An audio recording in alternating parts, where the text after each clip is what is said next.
Welcome to another Yuman Yusuf aka Chef Joseph video, and it's been a long time since I made a Chef Joseph video because, well, of course you could tell that I'm growing a lot more facial hair than I used to. I'm just lazy, bro. Come on. I'm not working for you, I'm working for me. Today we're gonna make one of my favorite foods. I mean, all of my favorite foods are basically just sandwiches. The best sandwiches are falafel sandwiches, shawarma sandwiches, gyro sandwiches, and today we're gonna make a different kind of sandwich.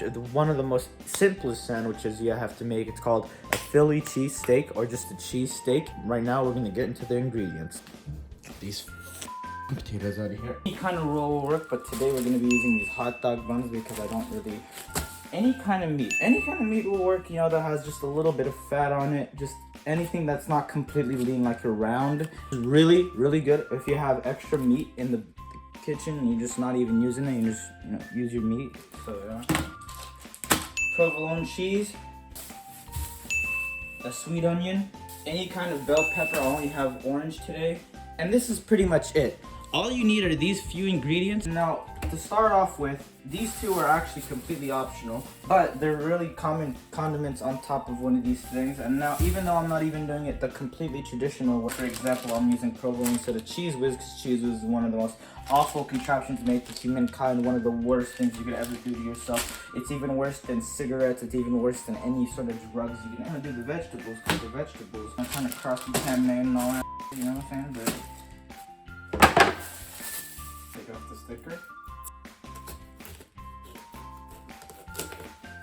Cut off the top, use your hand.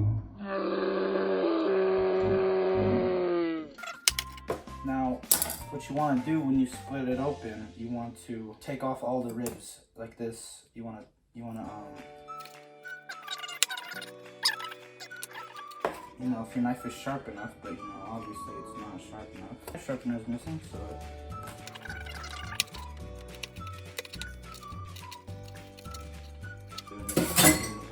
Bigger.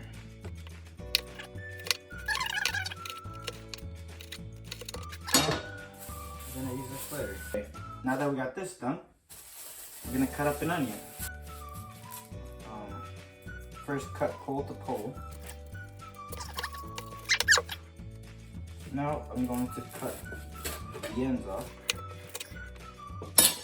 Peel off the outer layer.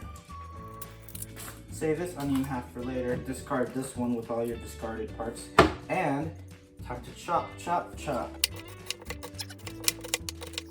Okay, I think that's all the onions we're gonna need. In a Ziploc bag and use it later. We're gonna saute those later. Open this up. I'll first wash our hands, not trying to cause some contamination. So the ideal way to do this is to freeze it 30 minutes before, so that it's really cold. What you want to do when you're doing this is to look for the grain. Now, the grain is going this way, so what I want to do, I want to cut this way. You want to cut strips this way, but first we're going to cut off silver skin on the side over here because it's really bad.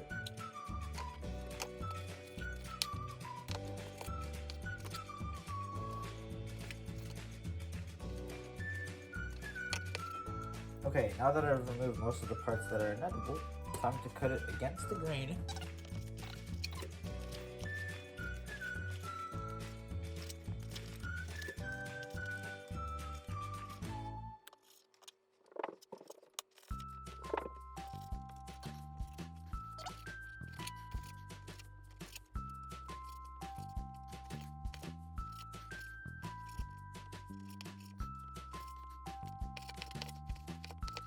I made these strips a little too thick this time, actually a lot thicker than I needed to be. But that's just because of two reasons why I didn't do that. One, because this knife is so freaking dull.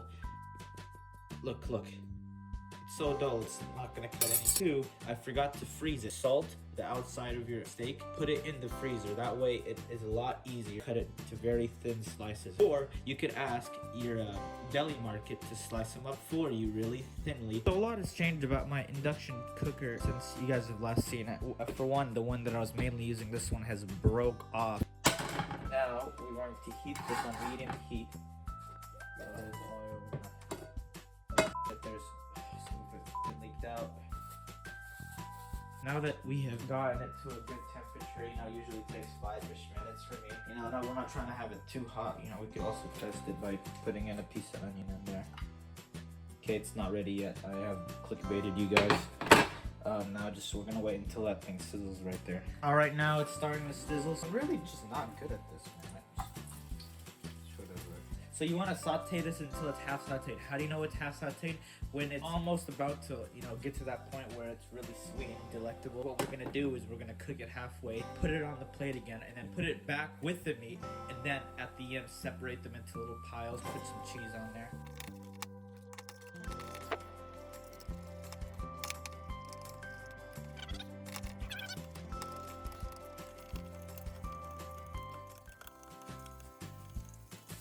Now you see this is halfway to the point where we want it. It's getting a little bit fried right now. So when you start seeing faint brown spots, that's when you know to put it off to the side.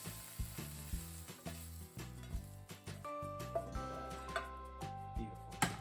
Put it a little bit higher.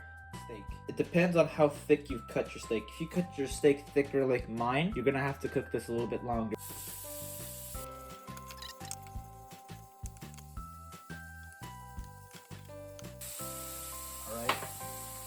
While the heat is lowered, you wanna put in some of your vegetables.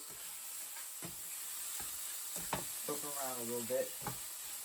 Get them to know each other. Close it up just a little bit, just make yourself a little bit of a well. Put on a slice or two of provolone.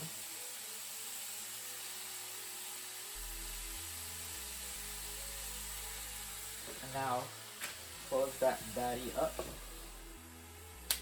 And get your bread ready.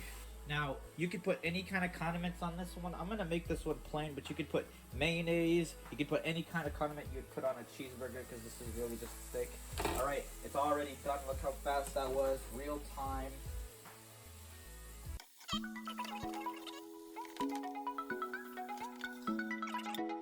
Now look at that. It's a little bit messy, but that's okay. That's how it's supposed to be. Cheesy stretch. A lot easier if you had a skillet to do this in. And I'm gonna go ask my brother to come and eat this as a day. I hit that shit with. What? Pepper? What are you doing? Salt.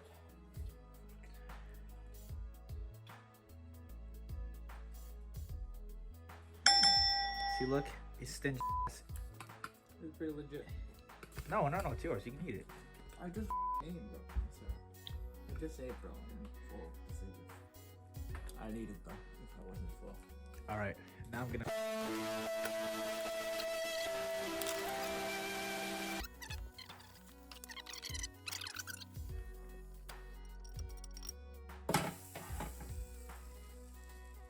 That's about it. Thank y'all for watching. And I'll see you guys later.